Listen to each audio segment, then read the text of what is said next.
ਅਸੀਂ ਇਸ ਸਮੇਂ ਬੋਧ ਗਿਆ ਦੀ ਪਵਿੱਤਰ ਧਰਤੀ ਤੇ ਖੜੇ ਆ। ਪਵਿੱਤਰ ਧਰਤੀ ਇਸ ਕਰਕੇ ਹੈ, ਇਸ ਪਵਿੱਤਰ ਧਰਤੀ ਦਾ ਇਤਿਹਾਸ ਜਿਹੜਾ ਹੈ ਬਹੁਤ ਪੁਰਾਣਾ ਹੈ।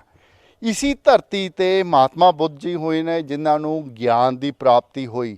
ਇਸੀ ਧਰਤੀ ਦਾ ਹੋਰ ਵੀ ਧਾਰਮਿਕ ਇਤਿਹਾਸ ਹੈਗਾ। ਤੁਸੀਂ ਮੇਰੇ ਪਿੱਛੇ ਇੱਕ ਕਿਲਾਨੁਮੀ ਇਮਾਰਤ ਦੇਖ ਰਹੇ ਹੋ। ਇਹ ਬੜੀ ਪੁਰਾਣੀ ਇਮਾਰਤ ਹੈ। ਤੁਸੀਂ ਇਸ ਦਾ ਸਟਰਕਚਰ ਦੇਖ ਕੇ ਹੀ ਤੁਹਾਨੂੰ ਪਤਾ ਚੱਲ ਜਾਏਗਾ ਵੀ ਕਿੰਨੀ ਪੁਰਾਣੀ ਇਮਾਰਤ ਹੈਗੀ ਹੈ। ਇਹ ਇੱਕ ਮੱਠ ਹੈ। ਇਹ ਇੱਕ ਮੱਠ ਦੀ ਇਮਾਰਤ ਹੈ ਜਿਸ ਦਾ ਨਾਮ ਹੈ ਸ਼੍ਰੀ ਸ਼ੰਕਰਾਚਾਰਿਆ ਮੱਠ। ਔਰ ਇਹ ਵੀ ਬੜਾ ਪੁਰਾਣਾ ਹੈ। ਸਾਡੇ ਨਾਲ स्वामी सत्यानंद महाराज जी हैं, उन्होंने गलबात करते हैं, उन्होंने तो जानते हैं इस मठ बारे। स्वामी जी पहले तो दैनिक सवेरा ते आपका स्वागत है। जी बिल्कुल, आपका भी स्वागत है।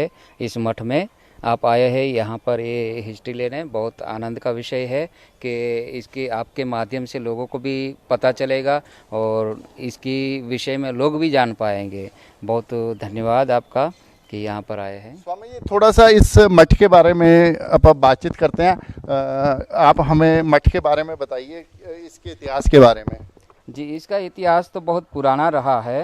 ये आदिगुरु शंकराचार्य भगवान जब भ्रमण कर रहे थे, जब शास्त्रार्थ कर रहे थे एक दूसरे पर, तब इसमें आए थे और उसी के द्वारा ये चालू हुआ है मठ और उसी ने मठ की स्थापना की है, ऐसी इतिहास में लिखा गया है।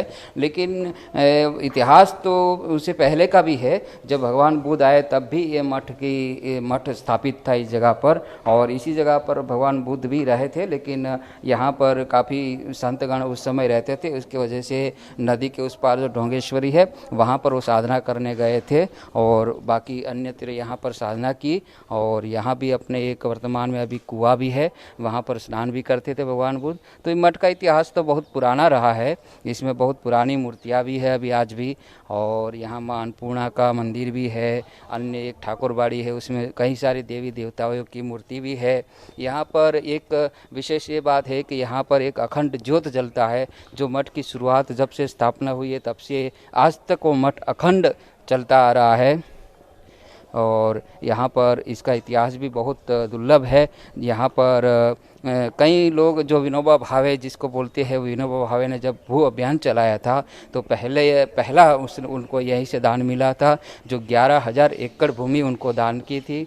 यहाँ मठ ने बहुत ऐसे काम किए हैं, कॉलेज वगैरह, यूनिवर्सिटी वगैरह। जो मगध यूनिवर्सिटी है उनको भी 1100 एकड़ भूदान दिए थी और उस समय प्रेसिडेंट थे यहाँ के महंत जी। और कई सारा जो गया कॉलेज है, एक संस्कृत विद्यालय है, वो भी मठ ने बनाया है, मठ के द्वारा ही संचालित अभी भी है।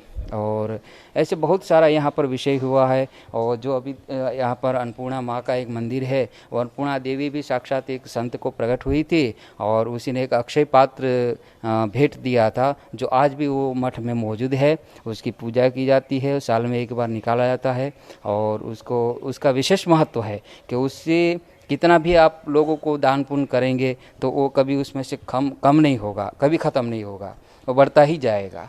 ऐसे ऐसे बहुत यहाँ पर हुआ है। और यहाँ पर पहले कई विद्यार्थी भी पढ़ते थे, जो संस्कृत विद्यालय अपना है उसमें पढ़ाई होती थी। सारे लोगों को अपने सनातन धर्म के बारे में बताया जाता था। और आज भी हम लोगों ने यहाँ पर कम से कम 1 साल पहले एक लाइब्रेरी खोला है, जिसमें जो ITI की तैयारी करते हैं बच्चे लोग, उनको पढ़ाया जाता है। और वहाँ पर सारे शिक्षक गण आते हैं जो फ्री में पढ़ाते हैं। और हम लोग भी वो बच्चे को जो है हर सप्ताह में 1 बार या सप्ताह में 2 बार अपने सनातन धर्म के बारे में बताते हैं, जानकारी देते हैं। इस मठ के विषय में भी उनको अवगत कराते हैं, मठ का भी सारा विषय बताते हैं। और बहुत कुछ यहाँ पर जो है, वैसे यहाँ भजन संध्या भी प्रतिदिन शाम को यहाँ पर होती है। आरती पूजा भी यहाँ पर विस्तार से होती है। और यहाँ जो एक ठाकुरबाड़ी है उसमें भी बहुत सारी देव देवताओं की मूर्ति जो 5,000 साल पहले की पुरानी भी यहाँ बताते हैं, यहाँ लिखित भी है। और ये सारी कितनी पुरानी होंगी मन जी, जो ये मूर्तियाँ सामने नज़र आ रही हैं? जी, इसी के विषय में बताते हैं कि कोई 2000 साल पुरानी है, कोई ये 3000। 2000 साल पुरानी? जी बिल्कुल, एकदम इसमें लिखित भी है। और ये मूर्तियों का जो है अपने प्रशासन द्वारा ये पूरा इसका हिस्ट्री लिया गया है। ये तात्विक विभाग ने पूरा एक एक मूर्ति को तोल करके और मूर्ति का पूरी हिस्ट्री निकाल कर तात्विक विभाग के पास भी इनका रिपोर्ट है। ये बहुत बड़ी बात है। इसका मतलब हमारी कला कितनी समृद्ध थी उस टाइम पे भी, 2000 साल पहले भी। हालांकि हमारे कलाकारों ने हस्तशिल्प के जो कलाकार थे उन्होंने कितनी बढ़िया मूर्तियां बना रखी हैं। जी बिल्कुल बिल्कुल, ये बहुत 2000 साल कोई 3000 साल भी पुराना है मूर्ति।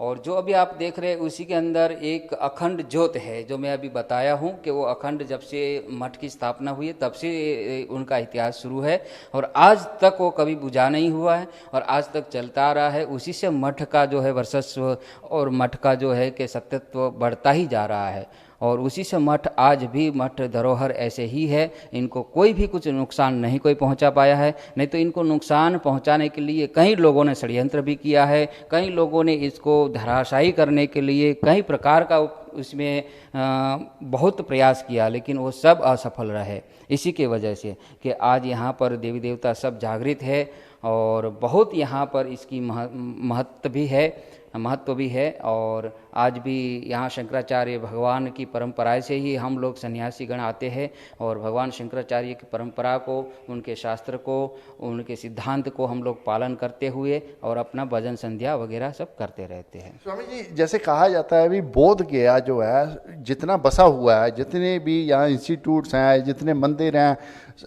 जितना और सिस्टम है, चाहे कॉलेज है, वो सारे जो है मठ की ज़मीन पर बने हुए हैं, मठ की भूमि पर बने हुए हैं। मठ के पास इतनी ज़्यादा अधिक ज़मीन थी, भूमि थी आज़ादी से पहले कि वो सभी उसी पे बने हुए हैं। इसमें कितनी सच्चाई है?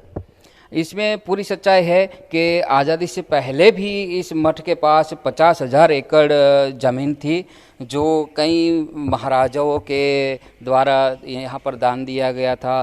कई ऐसे संत भी हुए हैं जो उनके द्वारा या उनके प्रारब्ध के द्वारा भी यहाँ पर भूमि अर्जित की गई थी। जो यहाँ पर संत रहा करते थे, जो यहाँ पर मौजा बोलते हैं, जिसमें 3-4 गांव मिलकर एक मौजा बनता है, उसको मौजा बोलते हैं।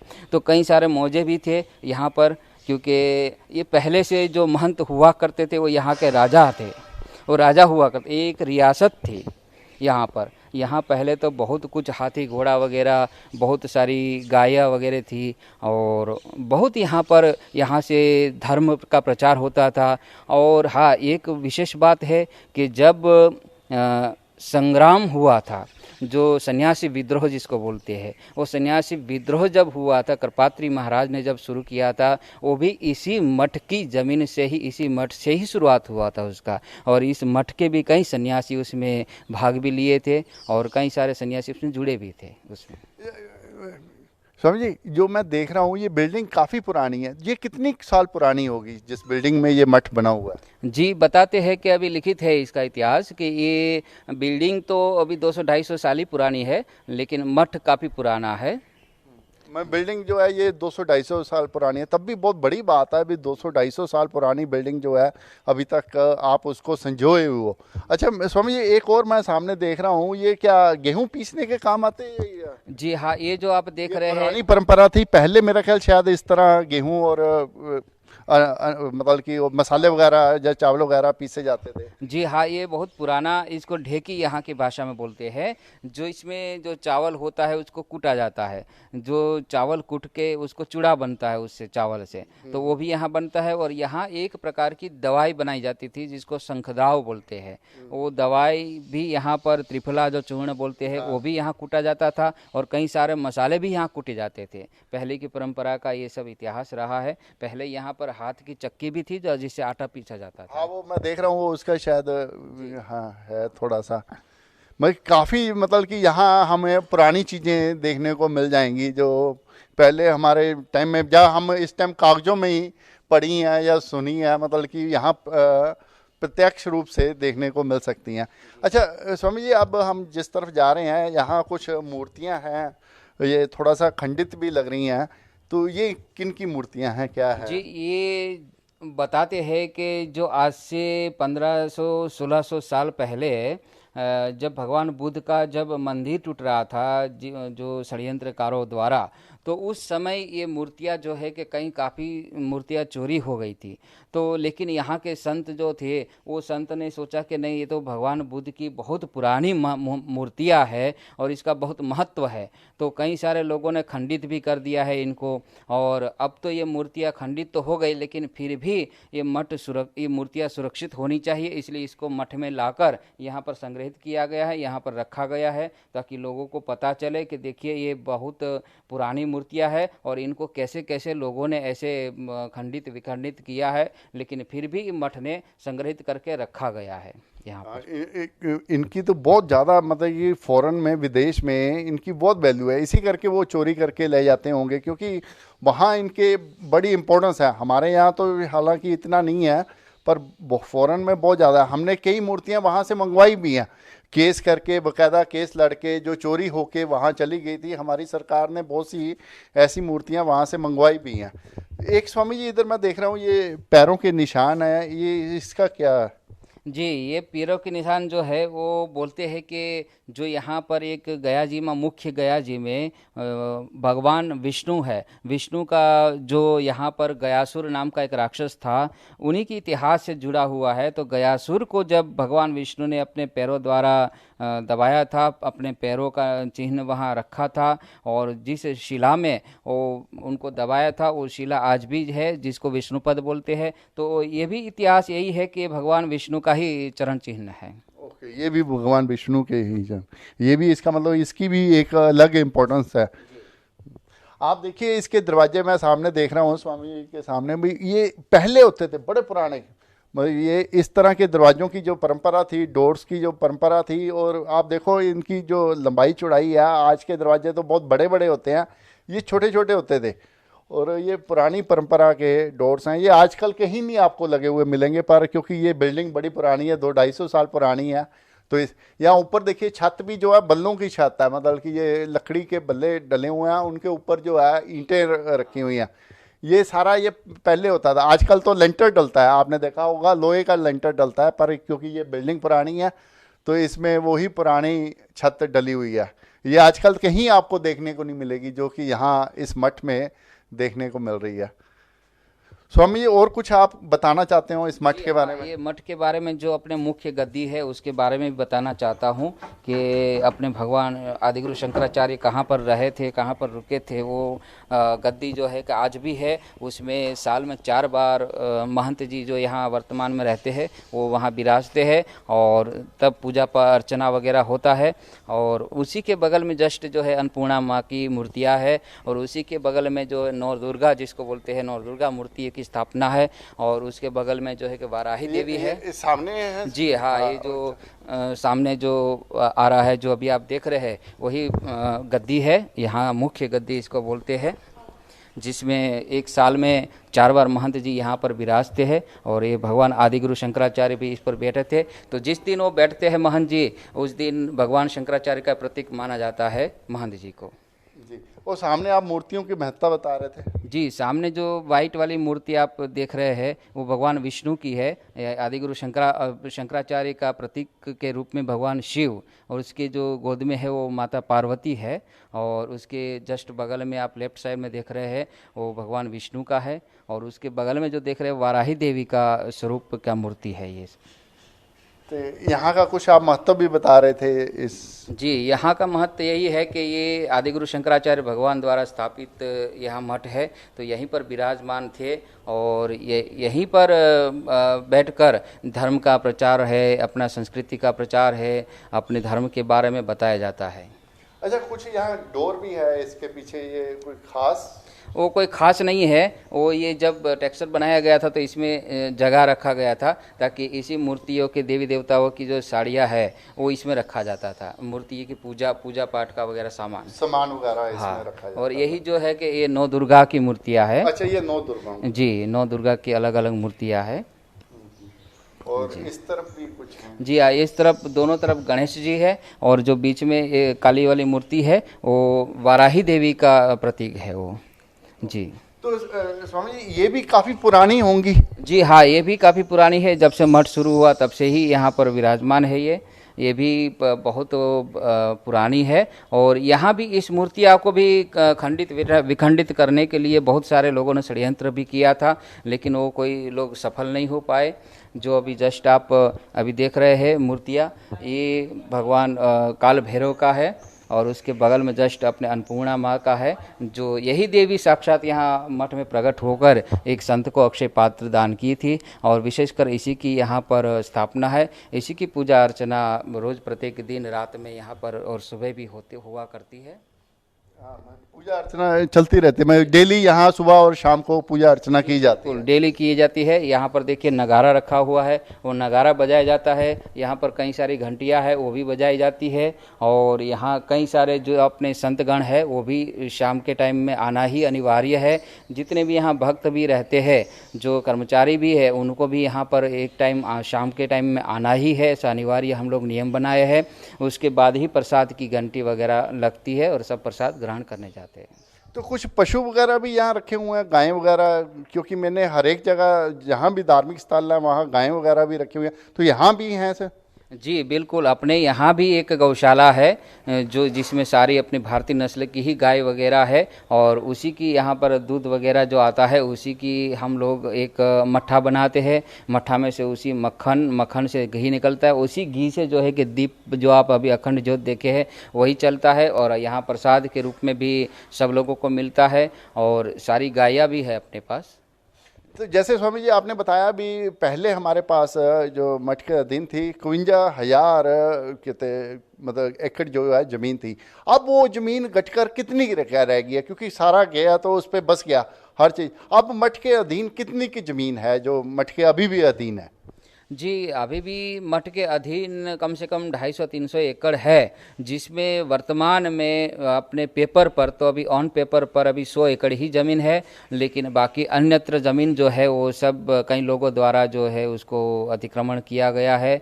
अभी भी उन लोगों का दबदबा है, यहाँ भूमाफिया जो कहा जाता है वही लोगों ने यहाँ पर दबाई रखी है। लेकिन हाँ, ऑन पेपर अभी 100 एकड़ तो ज़मीन स्वतंत्र है मठ के ही नाम पर। और जो अभी मठ का परिसर आप देख रहे हो पूरा 52 बीघा में है। अच्छा, ये हाँ, ये पूरा 52 बीघा में है मठ। अभी ये मठ जो बना हुआ है वो कम से कम 3.5 बीघा में है।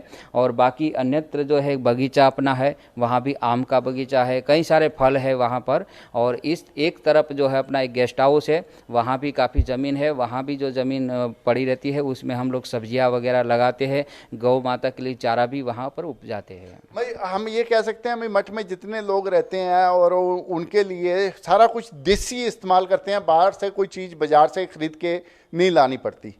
जी हाँ बिल्कुल, अभी जो यहाँ पर हम लोग सब्जियाँ वगैरह है या कुछ थोड़ा बहुत मसाला है वो सारा हम लोग यहीं पर करते हैं। दही दूध का भी यही देसी ही प्रयोग होता है। हाँ, एक अपना हाँ जो हम लोग सरसों भी लगाए थे, जो यहाँ पर सरसों का तेल बहुत महत्व का है, बिहार में सारे लोग सरसों का ही तेल खाते हैं, तो हम लोग भी सरसों यही मठ में ही उपजाए थे और उसी सरसों से ही यहाँ पर तेल अपना एक घानी भी है तेल निकालने का, वहीं पर तेल निकल कर यहाँ पर आता है, उसी को खाया जाता है। जो सरसों निकालने का घानी है वो भी पुरानी पत्ती से बना हुआ है?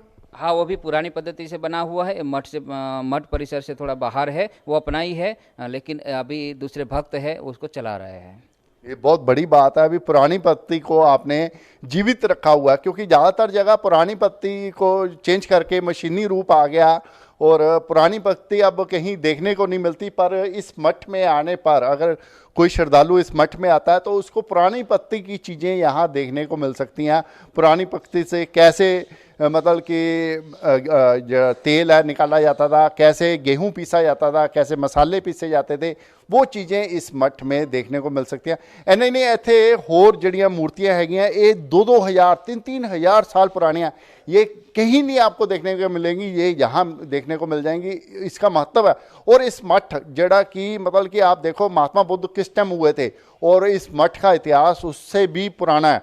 और मतलब कि 52,000 बहुत बड़ी संख्या होती है। 52,000 एकड़ जड़ी भूमि थी इस मठ के पास थी और जितना बोध गया, जितना बसा हुआ है, जितने लोग रह रहे हैं, जितने यहाँ मंदिर बने हुए हैं, जितने परिसर बने हुए हैं, जितने होटल बने हुए हैं, सारे जितने कहते विश्वविद्यालय, मगध जो विश्वविद्यालय बना हुआ है या कॉलेज स्कूल बने हुए हैं, वो सारे मठ की भूमि पर बने हुए हैं। पर लेकिन फिर भी अभी भी मठ के पास 100 एकड़ के करीब जो है भूमि है जिस पर यहाँ खेती होती है बाकायदा।